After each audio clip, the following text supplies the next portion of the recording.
ପାଇଁ ହନୁମାନ ତମେ ଆସିଛ କହିଲା ବେଳକୁ ଉଠି ବିରାଟ କଣ ହୁଙ୍କାର ମାରିକି ଠିଆ ହେଲେ ପର୍ବତ ଭଳିଆ ହେଇଗଲେ। କହିଲେ ଉଲୁଟି ପୁଲୁଟି ଲଙ୍କା ଯାରି ଆ ନହିଆ ତ୍ରିକୁଟ ଉପାଡ଼ି ଆଜି ଲଙ୍କାଟାକୁ ଯାଏ କଣ ମୋଡ଼ି ମାରିକିରି ଭାଙ୍ଗିବି ତ୍ରିକୁଟକୁ ଉପାଡ଼ିକି ଆଣି ଥୋଇବି। ସେଠି ଜାମ୍ବେବାନ କହିଲେ କଣ କହିଲେ ହନୁମାନ ଯେ ଏଥିପାଇଁ ତମେ ହେଇନ ତବ ନିଜ ଭୁଜ ବଲ ରାଜୀବ ନେଇ ନା। ହେ ହନୁମାନ ତମ ଭୁଜର ବଳ କିଏ ସେ ଭଗବାନ ରାମ। ଭଗବାନ ରାମଙ୍କର ବଳ ଯୋଗୁ ତୁମେ ହଉଛ ବଳୁଆ। ତେଣୁ ଭଗବାନଙ୍କୁ ଛାଡ଼ିଦେଲେ ଆଉ ସଂସାରରେ କେହି ବଳୁଆ ନାହିଁ। ଆମେ ସମସ୍ତେ ଏ ଜୀବ ଭଗବାନଙ୍କ ପାଖରେ ନିଜର ବଳକୁ ହଜେଇ ଦେବା ଦରକାର। ଆମ ଭିତରେ ଆସୁନି ଯେ ମୁଁ ହଉଛି ବଳୁଆ। ବଳୁଆ ହେଇଛ ତ ବୁଢା କାହିଁ ହେଲଣି ତ ବଳୁଆ ହେଇଛ। ଇଏ କେଶଗୁଡ଼ା କାହିଁ ପାଚିଲାଣି କାହିଁକି ଏଥିରେ କାହିଁ ରଙ୍ଗ ବୋଳୁଛ ଇଏ ପ୍ଲାଷ୍ଟିକ ଦାନ୍ତ କାହିଁ ଲଗଉଛ ହଉନି କି।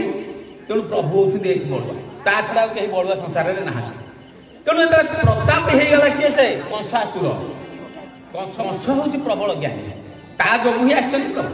ରାବଣ ଯୋଉ ସେଇମାନଙ୍କ ପାଇଁ ଆସିଛନ୍ତି। କଂସ କହୁଛନ୍ତି ଅନେକ ଥର ମୋତେ ମାରି ମୋକ୍ଷ ନ କଲେ ନରହରି। କେତେ ଥର ମାରିଛନ୍ତି ସେ ତ କାଳନିମି ଅସୁର ଥିଲା ବିଭିନ୍ନ କଥା ଅଛି ଯେ ସବୁ କଲେ ଯେ ମୋତେ ମୋକ୍ଷ କଲେ ନାହିଁ। ଏଇଥରକ କିନ୍ତୁ ଆଉ ଏ ଭୁଲ ମୁଁ କରିବି ନାହିଁ। ତେଣୁ କଂସ ପ୍ରତାପୀ ହେଇଗଲା। ଇଏ ଧରଣୀ ମାତା ଧେନୁରୁ ଗୋଟିଏ ଧାରଣା କଲେ ଯାଇକି ବ୍ରହ୍ମାଙ୍କ ପାଖରେ ପହଞ୍ଚିଗଲେ।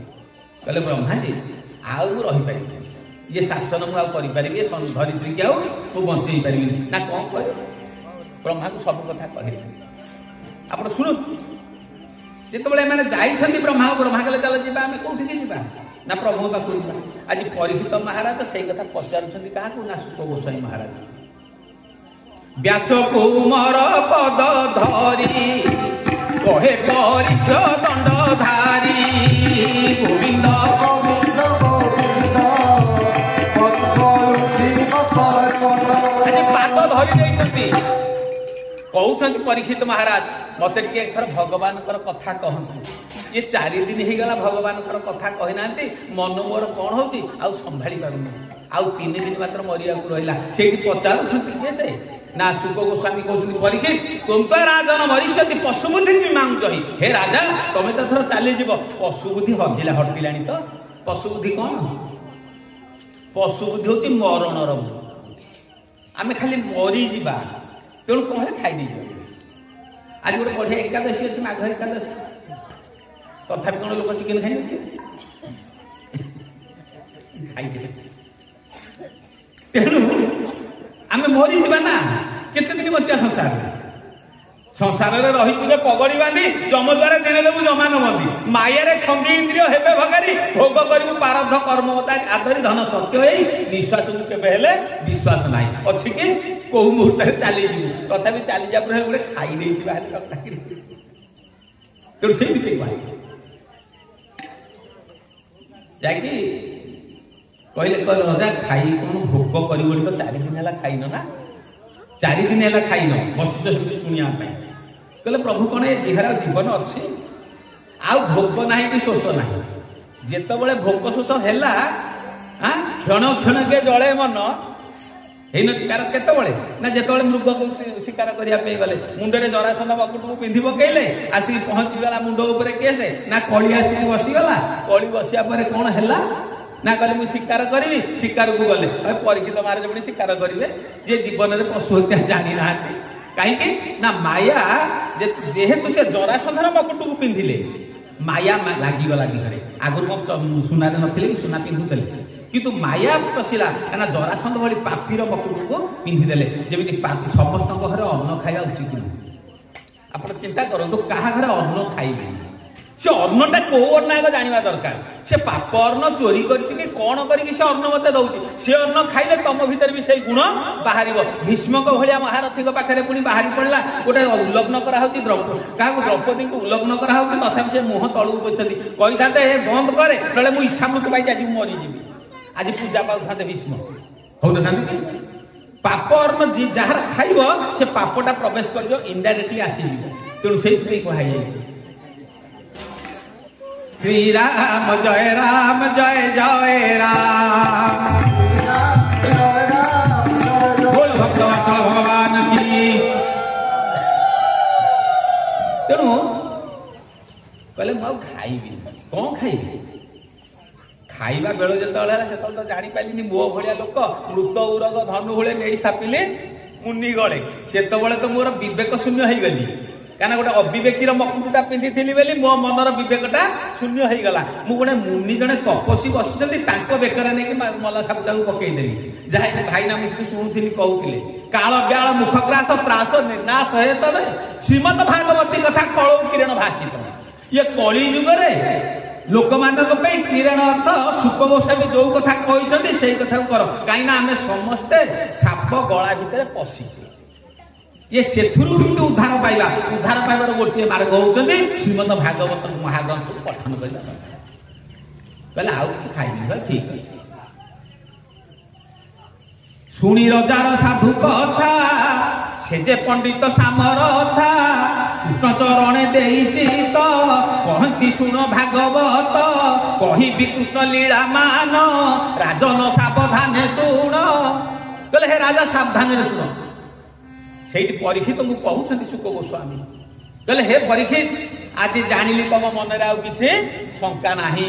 କାହିଁକି ନା ଆଜି ଭଗବାନଙ୍କର କଥା ଶୁଣିବା ପାଇଁ ମନ ଭିତରେ ଯୋଉ ତୃଷ୍ଣା ଆସିଛି, ଆଜି ଆଉ ଖାଇବା ପିଇବାର ତୃଷ୍ଣା ଭୁଲି ଯାଇଛ, ଖାଇବା ପିଇବାର ଇଚ୍ଛାକୁ ଭୁଲି ଯାଇଛ। ଆଜି ଭଗବାନଙ୍କର କଥା ଶୁଣିବା ପାଇଁ ମନ ଭିତରେ ଯୋଉ କଣ ଉତ୍କଣ୍ଠା ବଢି ଯାଇଛି, ତମ ମନରେ ଆଉ କିଛି ସେମିତି ନାହିଁ। ଏଥିପାଇଁ ମୁଁ ଧନ୍ୟ, तुमे प्रभुंकर कथा शुणिया मत प्रवर्तई मु आज प्रभुंकर कथा कहबी। तेणु प्रथमे मु तुमको धन्यवाद दूसरी। बोल भक्त वत्सल भगवान की। आगे टिके आगुरी कहते आपण मैंने मत सुजोग दे आपण मैंने मत सुजोग देते कहवाई। आज मो घर कड़े जा नयागढ़ जिलार रणपुर आपण मैंने होती कि खुंटिया साई कौटी ना आमर निमापड़ा। भगवान जदि आशीर्वाद न था संजोग कहीं था नुहे कि तेणु से सब भगवान संजोग। तेणु कृष्णकर कथा कहते किए से ना श्रीमद परीक्षित महाराज कहते सुक गोस्वामी महाराज कहले सावधान है शुण। ये कथा को सावधान शुण। कहबी अच्छी जेते गुण सुजने सावधाने शुण। गोविंद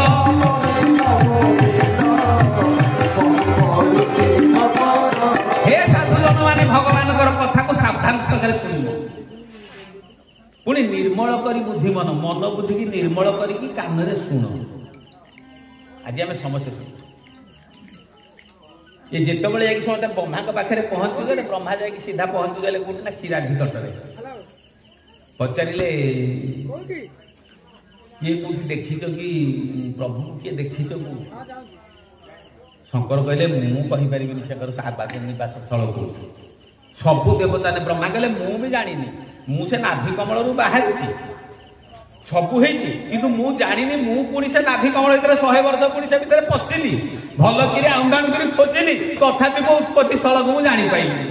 जदि मु उत्पत्ति स्थल को जानी और प्रभु को किए जान से कौन साधारण सी प्राय निराकार परब्रह्म जितेबाला भक्त जो रूप दब से रूप को धारण कर। भक्त जो रूप कह भगवान से रूप हे इच्छा अनुसार रूप हे सी होती निराकार आकार ना सी होती अणाकार भक्त अनुसार रूप। कहले कौन करवा शंकर भगवान कहले मुझे जानी प्रेम टपक हो जाना जदि प्रेमर सहकार डाक भगवान प्रकट हे। एम समस्त बस डाकिले कहीं बर्तमान विपद पड़ी ना विपद पड़ी पृथ्वी उपर पृथ्वी माता आज पहुंची गले कंसटा भारी जोर हो गले प्रताप हो सारा जे बापा को कौन नाइट टर्चर कर कौन पुओ एवं भी संसार भितर पिला अच्छा बापा माँ को घिन करके रखुं खाइबा दौना खाइबा दौना घिन कर रखी बापा आदि कहूँ पुओ मोर कौड़िया रुटी टे दरकार ना मागणा चाउल चलैले चला ना थुआ है। तुलसी लिखिले गोटे बढ़िया कथा गो भैया भूखा कुत्ता बेले उसकी बछड़ी भूखा साले को उत्तम खिलाइए बाप न पाए रूखा घर के बहुरी पीरती न पाए चीत चोराएगा दासी धन्य कलिजुग तेरी तामसा दुख लागे हंसी।